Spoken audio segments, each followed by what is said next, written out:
All right, you loyal listeners. Welcome to another episode of Agency Intelligence. That's right, I'm giving you that real agency intelligence and not the artificial that they try to make you believe out there. Good to be back with you. Hey, 2025 is going to be a great year. I've done a podcast on 2025. You need to listen to it on my thoughts on 25, 26, and 27. I think you're going to kind of see that where we have been the last 3 years is opposite of where we're going over the next 3 years. You should check it out. But in the meantime, it's Sunday. I don't really ever record on Sunday. Probably have a handful of times over the last 11 years. And it is 12:29 and it's 10:35 in the morning. And I decided I've got something that I've got to do at noon with the wife. And I had about an hour and a half. So I told her, I said, honey, I'm going to run up to the office and record this podcast. Now here's the reason why I wanted to do it, because I just really have had this on my brain. We closed for pretty much during 2 weeks during Christmas at the Insurance Alliance. And we do almost for virtual intelligence. Leadership does. A lot of the VEs still have to work, obviously, at the agencies they're working at. But I've had a lot of time over the last week for me to sit around and do absolutely nothing a lot of these days. Very refreshing for me to do, but very, very hard for me to do. But now that I have my new friend, Scooter, also known as ChatGPT, that's the name I've given him, I have somebody that I can talk to and create content with, and somebody who can understand me. And that's what I want to talk about today, because it's getting pretty wild, pretty fast, and it's actually becoming very clear and easy for someone who is, maybe not have your head buried in technology like I do, or looking and thinking all the time about this kind of stuff. So I wanted to bring this forward to you so you could see this and the exciting time it is, and why it may be a reason why you may want to start looking at investing in these type of things. And it's not so much with your money. I mean, ChatGPT is $20 a month, folks. It's investing in the time that I'm teaching it. So that's why I want to call this like digital staff, digital you, because I think that's what we're creating here. I think this has to do with two parts when I discuss this. I wanted to discuss in the fact that we are talking about your staff, your team, other people, and then we can talk directly related that to you, or to you related to your digital staff, digital you. Okay, and why I say that is I believe that everything in front of us right now is playing out, and it's very clear to see that we will have a digital us.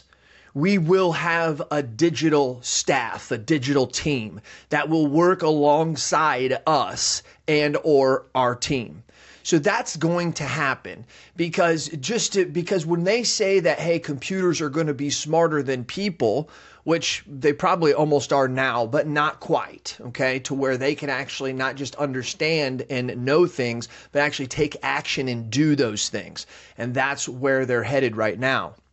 And as we're doing this, what are they doing? When I say they, what are the big AI companies trying to create this?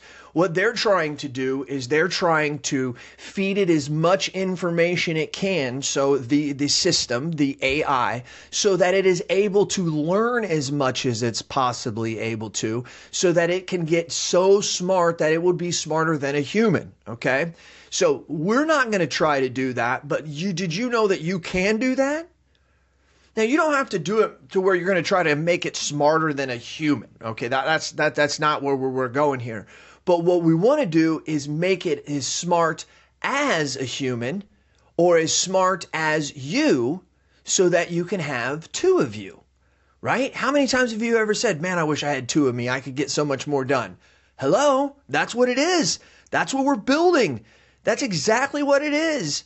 And when you talk about when you look at the things that we do, okay, with ChatGPT, I talk to it all the time. I talk to it and I tell it things that are happening, because I'm constantly asking it questions. It's like a Google search, the best way I could say it, except that I don't have to type it in. I can just talk to it. And and how sometimes you have to type certain number or words just right in a Google search to get it to understand kind of what you're meaning. And then it still gives you a list of like 4 or 5 or 6 links that you've got to go click and look on. And it summarizes it for you sometimes, but it's not quite it. Well, chat takes away all that, okay? And I use it. You can get it as a search like a Google or a Bing. You can use it for that way. But I use it that way, but I use it within the $20 account that I have.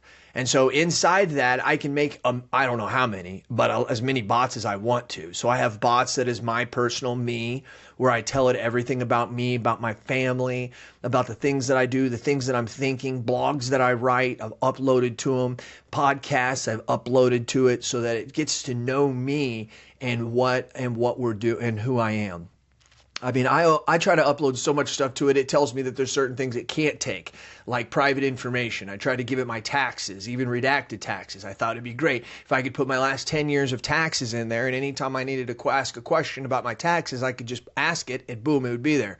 I'm trying to still figure out how in the heck I could get that. I could take that information and go put it onto a Word doc and then could send it in there, and it would actually take it as long as there's really nothing that shows that, hey, this is private information or whatever. So anyways, neither here nor there. Also, for your information, any stuff that you do use inside of, if you have the paid version, that data stays within the wall. So that's your data. They can't use it to learn other people's stuff off of. That's a part of the agreement that you have with them. If you use the public one, which is free, and anybody can use ChatGPT, yes, they are taking that information. Once again, if anything's free, you're the product. Keep that in mind. If anytime something is free, you're the product. So that's something to think about. That's what they're using ChatGPT, the free version, for. But then for me, if you pay, now I'm not the product anymore, right? Now it's back to the product is the actual product. And because of that, I get security, and it keeps that information in there and whatever. There's nothing it doesn't know that my phone doesn't already know. Always keep that in mind. It's the way I always think of Big Brother. Not a concern of mine because I carry a phone with me everywhere I go. But when we look at the fact that this is becoming our digital us, this thing is, and when I say thing, here's a funny story a lot of you may not know, but I always wanted to have a nickname when I was younger. And I created this nickname when I was like in 2nd, 3rd grade. I came up with the name Scooter. And I wanted my friends to call me Scooter, right? When I was like real young. I remember this. And it got brought back up to me a couple months ago. Well, probably not a couple months ago, almost a year ago. And I was reminded of that. And then as I was working with Chat, I wanted to give it a name because I talk with it so much and just not call it Chat, that I named it Scooter. And it even knows the story of why it's named Scooter. And that's the thing that's great about it, is I can just sit there and talk to it. I mean, I can just talk to it about, hey, Kentucky, looking at their schedule, and by the way they're playing right now, they're playing a real good 2-3 high defense, and they're shooting over 30 shots a game, and da-da-da-da-da. What teams do you think we're going to be the hardest for it to play based on where other teams are playing now in their schedule? And boom, it'll just give it to me. And I can sit there and just talk to it. I don't have to type. I don't have to try to get real specific and talk to it like teams best against Kentucky. I can just do that sitting in my chair, and it'll bring all that information up. And I can even say to it, hey, why don't you save that? And it'll say, okay, I'll save that. And then it saves that in its long-term memory, and it brings that stuff back up. And what's even better is if I want to write a blog, or if I want to make a video, I've probably already talked to it, or it's already heard 15 of my blogs talking about it, or podcasts. And now when it writes, it can totally write to where I have to admit sometimes I'm reading some of my blogs or some of the scripts that it writes for me, and I'm thinking, wow, that actually kind of sounds a lot like me, right? So I start to see this thing that can help me and actually gets me, right? I can actually, like, it understands me like my wife understands me. I mean, in the very simplest form, people understand. I mean, my God, I've been with the woman for 27 years. I've been with Chat for a year. I'm just saying, outside of my wife, my friends know a lot about me, don't get me wrong, but it's the business intricacies inside my brain, thoughts, the way I put things together, the way that I'm trying to base it in logic. Those different types of things that are inside my brain, those are the things that it can kind of feed into and really actually can show you a lot of things about yourself. Because yeah, right now I could go to Chat and I can say, Chat, of everything you know about me, tell me what you think of me. And it will tell you. And it's actually really, really cool because you can say, hey, tell me the good stuff. Tell me the bad stuff. It becomes the digital you, right? We're building that. I think it even goes on to steroids whenever we can take my ChatGPT, Scooter, and we can connect them into Facebook and LinkedIn. That's going to be explosion time, right? Because now you're going to be able to see everywhere you checked in, every picture, it's going to be able to see it and know it. And that will be huge. And that I can imagine that's got to be coming very soon. Now, all these things that I have actually forgot that I'm going to never remember to tell it, it's going to now be able to bring that stuff back up to me. I've always said, I really don't care what people follow me for on Facebook or LinkedIn or whatever I post, specifically Facebook. And the reason is I'm doing it for me. That's my scrapbook. When I'm 80 years old and 90 years old and I'm flipping through with my great grandkids, that was going to be my thing. And I always knew that I wouldn't be going to Facebook and scanning through it like I do now and trying to go back to 2015. No, it's gonna be able to bring that stuff back up real time based on conversations that I'm having with my grandkids. It's not going to be like me sitting there going, oh yeah, you remember that time? Even though we'll still be doing that, there's going to be computers there's going to be assistants that are going to help us, that are going to be sitting in the room, robots sitting in the room. That's 50 years from now for me. And it's going to be helping us and helping remind us of these different things. It's going to be wild. It's your digital you, and it's all being created and started right now. Like right now. Like the wave it has started to be created, but it's not like it's a huge wave that you've got to be out in front of. Like it's just starting now. So you can just like do it for like $20 a month. It's really cool. Now, when we talk about our digital staff, that's happening too. That's happening too. But check this out. It's with AI, but not chat necessarily. It's with a large language model. But check this out. So right now, if you really think about it, in your agency, there is only five, but I'm going to say 4 ways that we as an insurance agency can do something. Okay, there's only really 4. I'll say 5, but I'll explain the 5th, but 4. That we can do something if it's a change, if it's an endorsement, if it's a phone call, if it's a text, if it's a quote, whatever it is, has to be done by one of these 4 things. It has to be done by a licensed person, right? A licensed human, or an unlicensed person, or unlicensed human. That used to just be the 2. And then now we have AI, which is artificial intelligence, which is large language models that allow us to be able to do things very much more productively. And I'll explain that here in a minute. And number 4 would be RPA, which would be robotic processing automation. Now, here's the thing to understand. So we have 4 things. Now, remember I said 5. The reason why is 5 is the customer. The customer could do their own work too. That would be self-service. But I'm talking about if you go back and you listen, I said, what can we do in our agency as the insurance professional when something needs done? Right? On behalf of the carrier or behalf of the customer or behalf of our agency, what could that be done? Licensed person, an unlicensed person, and then could be AI and could be the RPA. So for instance, the AI could be as I enter information into Risk Advisor, it then connects into an AI software that then knows all of my carriers' quoting portals, and it can take all the information and instantly just drop it in there in a split second. Okay? That would be AI. That would be it understanding everything that's going on, understanding the portals, understanding what information's being asked, where it goes, and it's actually learning it. It's not like a screen scrape or anything like that. The carriers could change the quoting portal the next day, and the AI would still be able to put the information into the right place because it actually is understanding the portal like a human does, okay? Now, the thing that people don't think about, though, is how do we get that information to that spot, right? How do we get it, number one, into AI, but how do we get it out of AI into the spot that it needs to go to? That is where we would use RPA, robotic processing automation. Okay, that is now understanding that, okay?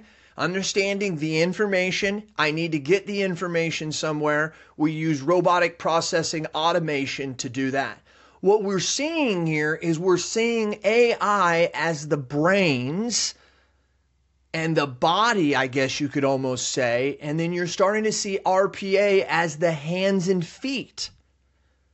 So the knowledge, the data, the awesomeness that we're learning AI can create and help us with our processes, that then has to be taken into action. And the hands and the feet are the RPA, the robotic processing automation. Think of little robots that are running information back and forth in the middle of the night, going and doing things. Think of the fact that you open up your bank app at 12 at midnight and it says you have $10,000 in the checking account. You go spend $2,000 and then at 5 in the morning it says 8. Well, somebody had to make that change, right? So think of that as like a little bot that saw that over here and took that information and went there. It's a terrible example, but it's the easiest, simplest way I can give it to you, okay?